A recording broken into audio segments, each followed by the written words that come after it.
Everyone, जय Hind. I hope आप सभी लोग अच्छे होंगे और आपकी पढ़ाई बहुत ही अच्छी चल रही होगी। तो जैसा कि आज की इस वीडियो में हम बात करने वाले हैं मैथ के लिए कि आप यूपी पुलिस कांस्टेबल एग्ज़ाम के लिए मैथ कैसे तैयार कर सकते हैं। लोग कमेंट कर रहे थे कि दीदी हमें मैथ नहीं आती है, मैथ कैसे तैयार करें, हमको मैथ बिल्कुल नहीं आती, मैथ रीजनिंग में बहुत डाउट है। तो देखिए, अभी डाउट है लेकिन अभी आपके पास टाइम है। अगर आप चाहेंगे तो मैथ आपको आने लगेगी और इतना ज़्यादा कोई वो करने की ज़रूरत नहीं है कि मैथ नहीं आती है। जब आप सोचेंगे, आपके दिमाग में होगा कि मुझे करना है, मुझे मैथ में अच्छा स्कोर करना है, so definitely you will score that match. Okay, so सबसे पहले आप दिमाग से ये निकाल दीजिए कि आपको मैथ नहीं आती है, आपको मैथ आती है और आप मैथ सीख सकते हैं। तो चलिए मैं आपको बता देती हूँ कि कैसे मैंने मैथ की तैयारी की थी, क्योंकि जैसा कि मैंने दिखाया था एक वीडियो में कि मेरे फर्स्ट मॉक में कितने कम स्कोर आए। सिर्फ 3 क्वेश्चन मेरे मैथ में सही हुए थे। आप समझ सकते हैं कि सिर्फ 3 क्वेश्चन, लेकिन लास्ट में 17, मुझे याद है कि शायद 11 अगस्त का जो मॉक था उसमें 17 क्वेश्चन मेरे मैथ में सही हुए थे। मैंने कॉपी में लिखा भी है कि किस डेट पर मेरे कौन से मॉक में कितने क्वेश्चन कौन से सब्जेक्ट में सही हुए हैं। जब मैं 3 क्वेश्चन से 17 क्वेश्चन तक का ये कवर कर सकती हूँ कि हाँ मेरे इतने स्कोर आ जाएँ, तो आप भी कर सकते हैं, क्यों नहीं कर सकते हैं। तो मैं आपको अपना बता देती हूँ कि मैंने कैसे किया था या इस टाइम आप कैसे कर सकते हैं, क्योंकि जितना टाइम बचा है आप ये मत सोचिए कि नहीं कर पाएंगे आप। अगर आप एक एवरेज स्कोर तो कर सकते हैं, 10-15 स्कोर तो कर सकते हैं। हालाँकि मैथ में सिर्फ 18 से 20 क्वेश्चन ऐसे ही पूछे जाते हैं, लेकिन अगर आप चाहेंगे तो 10-15 स्कोर अच्छे से नॉर्मली कर सकते हैं। मैं आपको मैथ के कुछ चैप्टर भी बता दूंगी जिन्हें पढ़ के, जिन्हें आप पहले पढ़ के, जैसे आप अगर आपका पूरा सिलेबस बचा हुआ है तो आप पढ़ के उन्हें अच्छा स्कोर कर सकते हैं। तो मैथ कवर करने के लिए सबसे पहले आपके पास सिलेबस होना चाहिए। सिलेबस का मैंने वीडियो बना दिया ऑलरेडी, मैंने टेलीग्राम पे भी PDF अपलोड कर दी है। अगर आप तब भी नहीं जानते तो मैं इस वीडियो में भी वो लगा दूंगी कि सिलेबस क्या क्या है, और आप सिलेबस नोट डाउन कर लीजिए। अब आप ये डिसाइड करिए कि आपको कौन से टीचर से पढ़ना है। अगर आपने बैच लिया है तो फिर एक बैच पे ही स्टिक रहिए। आप जो बैच में जो भी टीचर पढ़ा रहे हैं, जैसे भी पढ़ा रहे हैं, आप उनसे पढ़िए। अगर आपने कभी नहीं पढ़ा है तो आप उन्हीं से पढ़िए। और अगर आप बैच नहीं लिए हैं तो आप सिंपली यूट्यूब पे डालिए।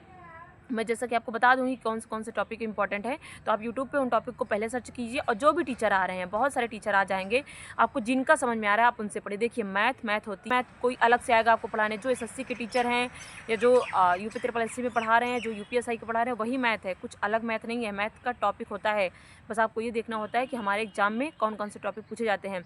जब आपको ये पता होगा तो आप बस टॉपिक डालेंगे और सर्च करेंगे, जो भी टीचर आ रहे हैं, जैसा भी पढ़ा रहे हैं, आप उनसे पढ़ लीजिए। आप ये मत सोचिए अभी अच्छा नहीं पढ़ा। आपको जब आप वीडियो देखेंगे उनका, आपको 1-2 वीडियो में ही पता चल जाएगा, लेकिन थोड़ा तो टाइम देना पड़ेगा। अगर आपने अभी तक कुछ नहीं पढ़ा है तो आप एक वीडियो देखिए किसी टीचर का, आपको समझ में आ जाएगा ये अच्छा पढ़ा रहे हैं, तो आप उनसे आगे कैरी ऑन करिए। नहीं तो आप दूसरे टीचर को देख लीजिए, फिर आप उनसे पढ़िए।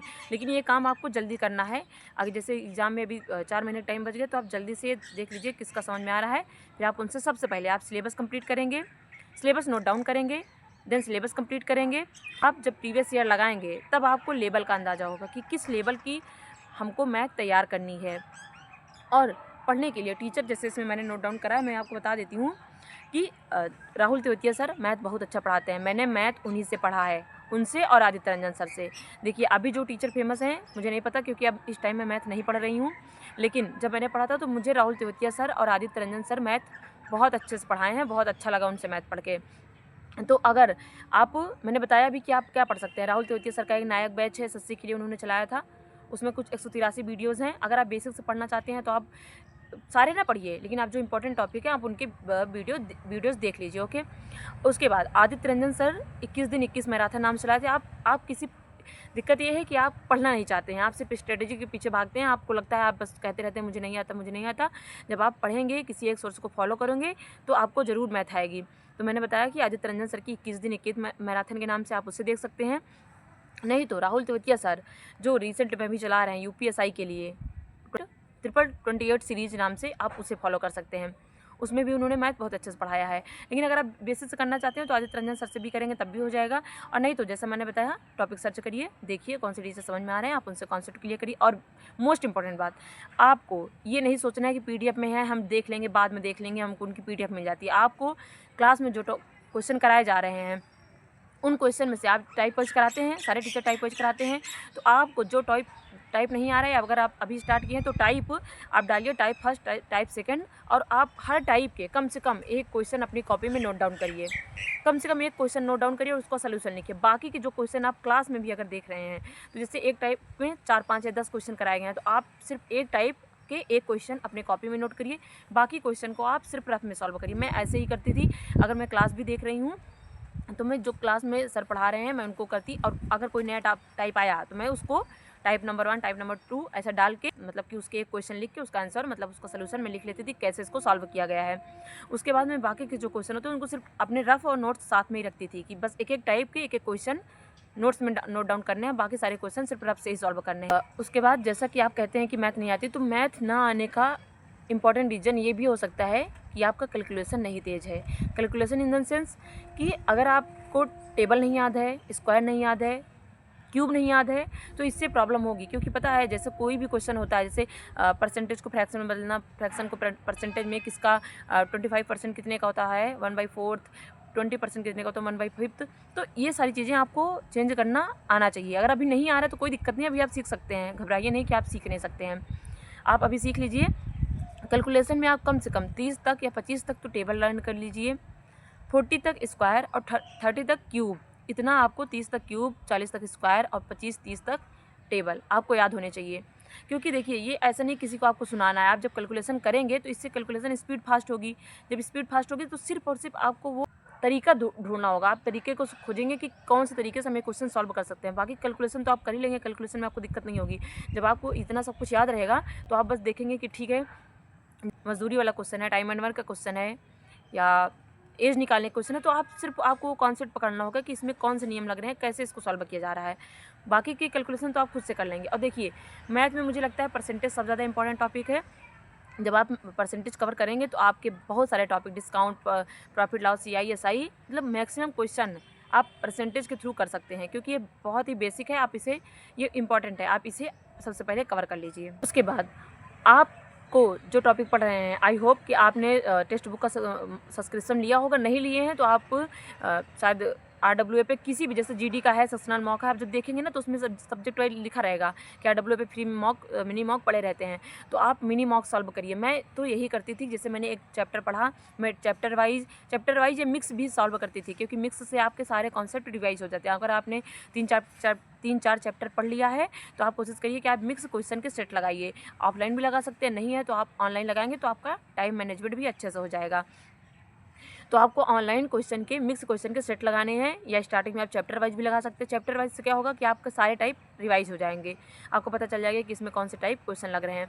क्योंकि देखिए पढ़ना अलग बात है, टीचर पढ़ा रहे हैं, आप पढ़ रहे हैं, वो सब याद नहीं रहता। और मैथ ऐसी चीज़ है कि आपको प्रैक्टिस मांगती है, आप जितना प्रैक्टिस करेंगे, जितने क्वेश्चन पे, और अगर आपको मैथ तब भी नहीं आ रहा है तो आप ये कर सकते हैं, जैसे टीचर ने एक क्वेश्चन कराया, आपको ये टफ लगा या इजी लगा, कुछ भी आपको ये नहीं आ रहा है, तो आप उसी क्वेश्चन को कम से कम 5 बार सॉल्व करिए, खुद से 5 बार सॉल्व करिए। पहली बार में नहीं आ रहा, आप देख लीजिए, ठीक है उन्होंने कैसा क्या मेथड बताया था, कैसे कैलकुलेशन की थी, आप देख लीजिए। लेकिन नेक्स्ट फोर्थ टाइम आप उसको खुद से सॉल्व करिए। इतना मतलब जैसे रट जाना चाहिए। ऐसा नहीं है कि मैथ रटा जाता है या मैथ का आंसर रटना, ऐसा कुछ नहीं करना आपको।